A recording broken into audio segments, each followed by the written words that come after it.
4h06, como acontece todas as quintas-feiras, às 4 da tarde, aqui o Educação é para Todos. E olha só, o mês de julho pode ser mês de férias das escolas, mas a educação não para e não faltam assuntos para o debate. No Educação é para Todos de hoje, o professor Cláudio Magalhães, que sempre na última quinta-feira do mês vem aqui bater um papo com a gente, nós vamos falar da inteligência artificial e quais são os perigos, mas também quais são as oportunidades. É importante continuar a falar sobre a violência nas escolas, agora que saiu o levantamento nacional sobre a segurança pública. Os outros assuntos são as vagas na educação de jovens e adultos, o EJA, e o projeto do Estado que está dando Chromebook para os professores. Será que vai prestar? Não sei. Por fim, aquele dado bem preocupante. O Brasil é o segundo país com mais jovens neném. Se você sabe o que é isso, deve ter ficado alarmado, né? O Brasil é o segundo país com jovens neném. Se você não sabe, vai descobrir agora com a conversa que nós vamos ter aqui com o professor Cláudio Magalhães e igualmente ele está preocupado com isso. Mas como se diz, se você sabe qual é o problema, metade dele já está resolvido. Palavras do meu querido, meu amigo, meu professor Cláudio Magalhães. Muito boa tarde, professor. Olá. Ô, Cláudio, abaixa o volume aí, tá alto, Cláudio. Vou abaixar aqui um pouco, então. Muito bem, agora tá bom, tá tranquilo agora. Agora tá tranquilo? Tá super tranquilo. Boa tarde para você, Luiz, boa tarde para essa audiência fabulosa, fantástica da Rádio Autêntica Favela.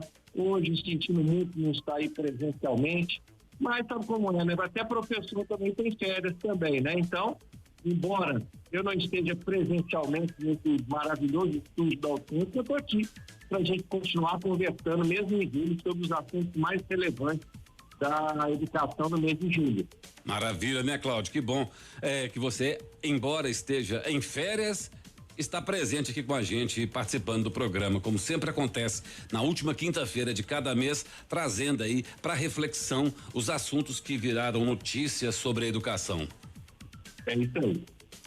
Cláudio do céu, como é que estão as coisas? Me conte aí tudo que você pode dizer sobre a educação no mês de julho. Vamos lá. O primeiro assunto que você listou aí é sobre as questões dos professores e a inteligência artificial. Realmente essa é uma questão que tem preocupado muito os professores, né? Como é que essa inteligência artificial agora vai interferir na vida dos alunos, das escolas.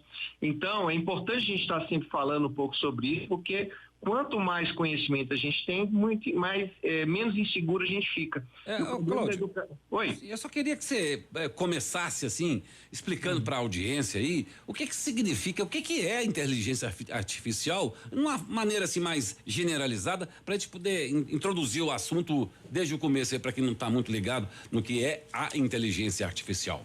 Muito bem, legal. É bom mesmo, é bom você ter me dado esse alerta. A gente está tão acostumado a falar sobre isso, que acaba muitas das vezes não entendendo que a grande, enorme maioria das pessoas ainda não tem noção exatamente do que é inteligência artificial.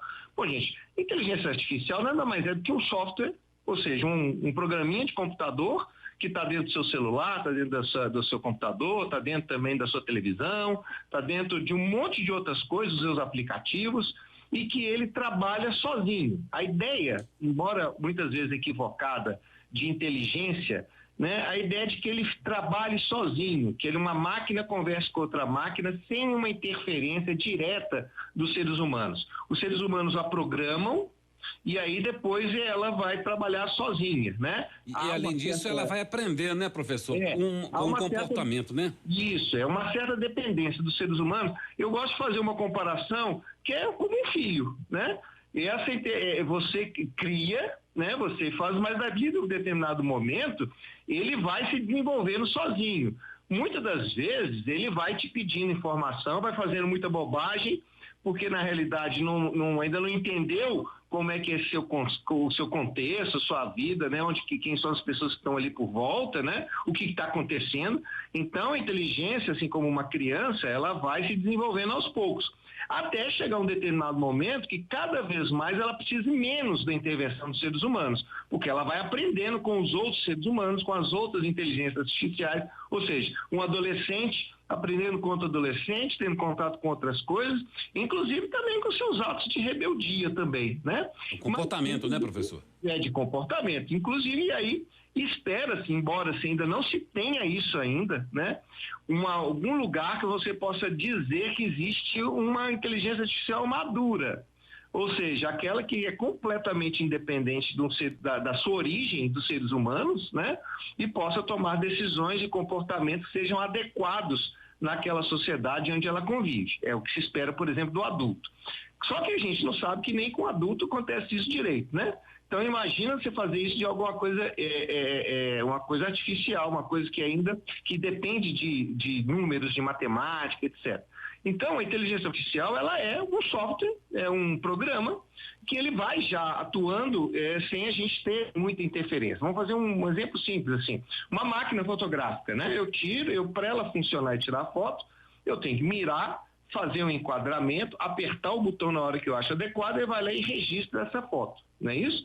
Um software de inteligência artificial, por exemplo, você pode programá-lo para que ele tire a foto a partir do momento que estiver focado, aí ele mesmo corrige a luz, ele mesmo faz o melhor enquadramento, isso a partir de uma programação do que eu acho o melhor programa, eu homem, né? Homem e mulher. Eu acho o melhor enquadramento, etc, etc. Ou o conjunto de homens e mulheres que acham que é o melhor enquadramento, etc.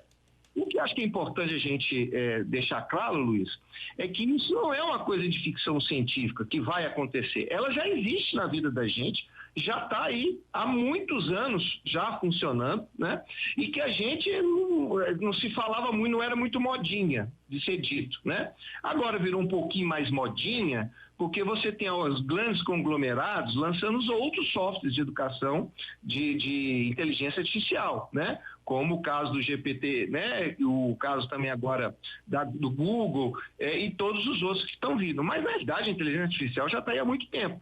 Quando quando o celular nos manda determinadas promoções que a gente não se cadastrou para tal, quando a gente começa a receber e-mail, né, de assuntos que a gente também não se programou para tal, de repente está recebendo uma promoção.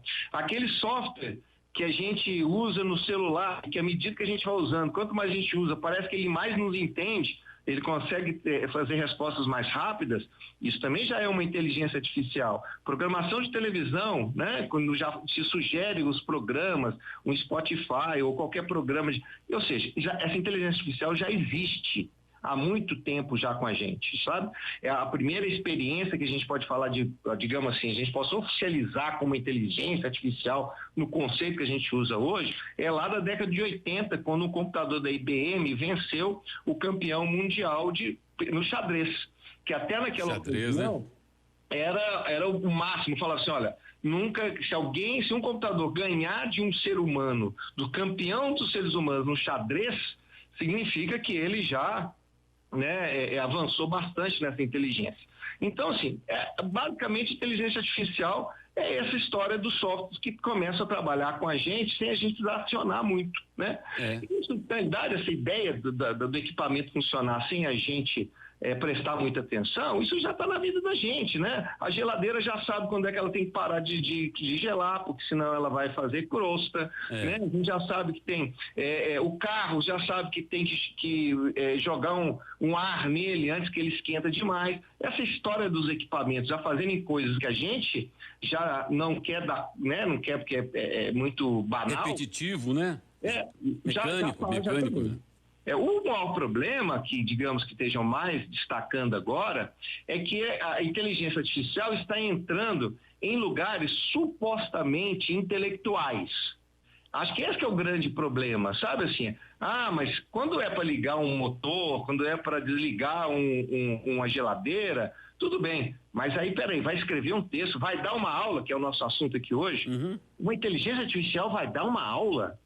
E aí, como é que fica o professor? E aí a gente entra no assunto, assim, porque na realidade esse dar aula, né, é a grande preocupação hoje que se tem nos professores. Tem uma outra preocupação, Luiz, que é muito importante discutir e que eu acho que é importante a gente tirar um pouco o véu desse terror. Gente, A inteligência artificial tem muitas coisas preocupantes. Vai tirar emprego, né? Porque, afinal de contas, se vai estar fazendo coisa que a gente faz, e geralmente melhor do que a gente faz, vai tirar emprego. Ela pode ter riscos, porque, como eu disse, com qualquer produto dos seres humanos, ele tem a sua fase infantil, tem a sua fase de adolescência. E essas fases são fases que são acompanhadas por besteiras, por erros grotescos, por erros que causam danos, né?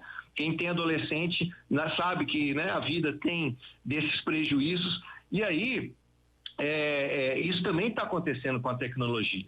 O negócio é que agora, por exemplo, a tecnologia hoje, ela pode, se você pede um trabalho para o aluno, faça um TCC, um trabalho de conclusão de curso, que você tem que escrever.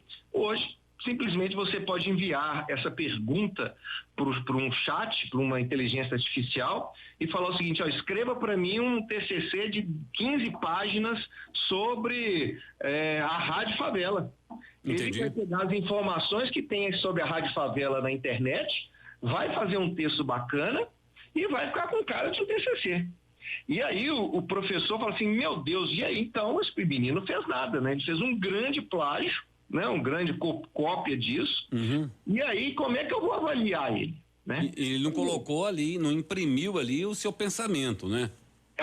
Pois é, mas aí, Luiz, esse que eu acho que é um dos grandes pegadas que a gente tem da educação, sobre a questão da inteligência artificial. Primeiro o seguinte, quando a gente pede para um aluno para fazer um trabalho sobre a Rádio Favela de 15, 20 páginas, o que ele vai fazer? Ele vai fazer uma pesquisa. Ele vai fazer uma pesquisa, vai buscar quais outros artigos que falaram sobre a rádio, etc, tal, vai fazer um compilado daquilo, né? E vai entregar isso para o professor.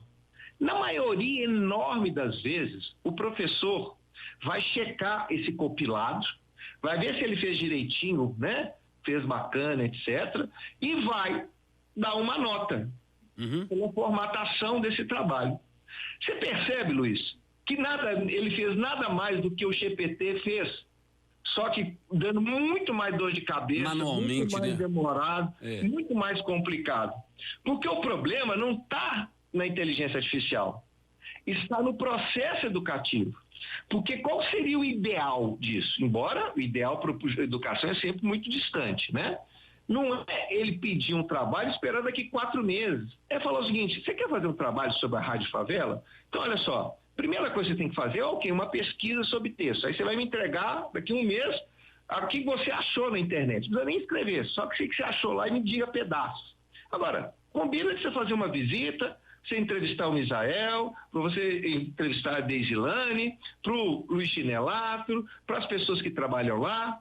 A terceiro ponto, conversa com as pessoas que escutam a rádio, né? Ou seja, essa ideia da pesquisa de campo, de trabalho, de botar o estudante para botar em prática o que ele aprendeu na faculdade, esse deveria ser o verdadeiro trabalho de conclusão de curso, que ao longo das centenas de anos se transformou exatamente sempre na mesma coisa. Ou seja, o cara que pedia um TCC para um aluno lá no século XVI é do mesmo modelo que a gente pede hoje. E há 400, 500 anos atrás. E o que a inteligência artificial faz a mesma coisa. Porque em algum momento, Luiz, a gente esqueceu que educação não é resultado. Educação é processo. E nós passamos estamos no momento, e aí que tem todas as justificativas, viu, Luiz?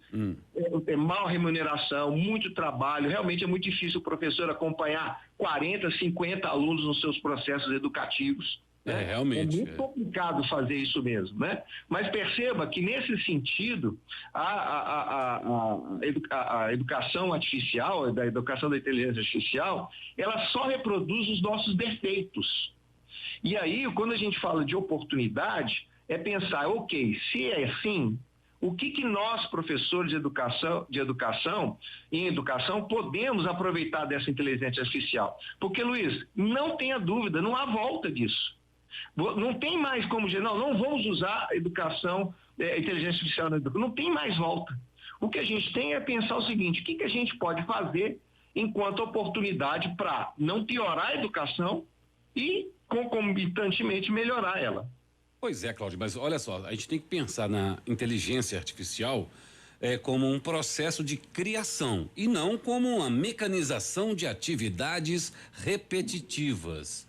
Então, quando a gente pensa assim que a inteligência artificial nada mais é do que replicar o comportamento humano, ele pode acentuar comportamentos que são criativos, que são técnicos, como pode também replicar comportamentos que são ineptos e aí produzir aí uma ininteligência artificial. Você concorda comigo, Cláudio?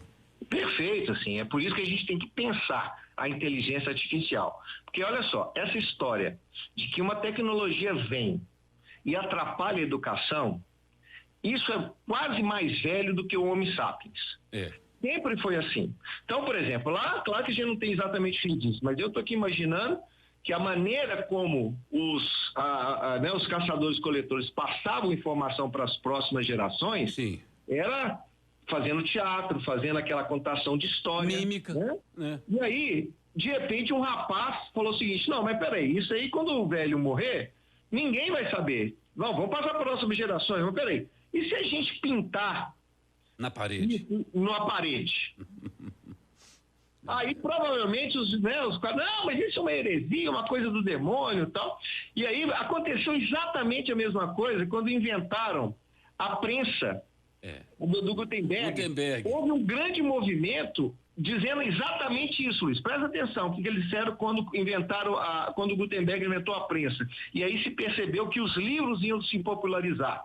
Eles falaram o seguinte, os conservadores da ocasião, gente, isso vai acabar com a educação, porque se as pessoas têm livros em casa para poder ler e aprender e reaprender, para que vai servir professor? Era o mesmo discurso de 500 anos atrás que nós estamos falando agora. Nossa, mas se vai ter inteligência artificial, para que a gente vai precisar de professor? Porque se eu posso perguntar para a inteligência artificial sobre um determinado tema. Entende? Então, essa coisa da tecnologia chegar e a educação ficar assim, né? Nossa, isso vai acabar com os professores. Olha, estão acabando com os professores desde do Egito. Vai nada, né? Hoje, lá de provavelmente 7 mil anos atrás, onde os primeiros artigos diziam os professores reclamando que eles não eram valorizados, que a profissão ia acabar, etc e tal. E nós estamos aqui, né? Resistindo. E como que nós estamos resistindo, né, Cláudio? Porque você pensa bem. Eu queria até aproveitar e te contar para você uma experiência muito legal que teve em Newark, nos Estados Unidos. Sim. E eles estão lá preocupados com isso também. E aí foi legal que uma escola pública lá de Newark se ofereceu como cobaia para poder fazer um experimento com inteligência artificial, sabe? E olha, vamos lembrar de novo o que eu estou dizendo aqui. Primeiro, não adianta ficar brigando com inteligência artificial, não tem retorno, ponto. Segundo, nós já temos inteligência artificial na educação. Você vai ver algumas crianças, ou mesmo adultos, que estão aprendendo línguas, por exemplo, no Duolingo, não é isso? Aquilo é educação artificial. Você tem uns TikTokers da educação muito legais, que você pode acompanhar os vídeos, né? Não são inteligência artificial, mas você vê que já estão se adaptando a isso. Você tem um monte de aplicativos hoje que os professores utilizam, como pesquisa, etc., que já usam, então ela está aí. Não adianta a gente reclamar sobre isso. Nós até vamos falar hoje, né, sobre o estado dos Chromebooks para os professores, ou seja, não tem retorno. Então, o que a gente tem, o que eles fizeram? Olha, o pessoal lá da escola de Newark, nos Estados Unidos, olha, pode usar a gente aqui como cobaia. E aí, a Khan Academy é uma ONG internacional, sem fins lucrativos, que oferece soluções tecnológicas. A Khan Academy faz muito curso, né? Oferece muito curso. Pessoal legal. E aí, eles desenvolveram o Camigo, que é um bot. Opa! Vou ter que ligar pro Cláudio de novo. Gente, olha só, saiu fora. Eu vou fazer o seguinte, nós vamos continuar nossa conversa com o Cláudio daqui a pouquinho, eu só vou tocar uma música aqui para ligar para ele, tá? Vamos curtir aqui o Lil Sayer? Tá bom.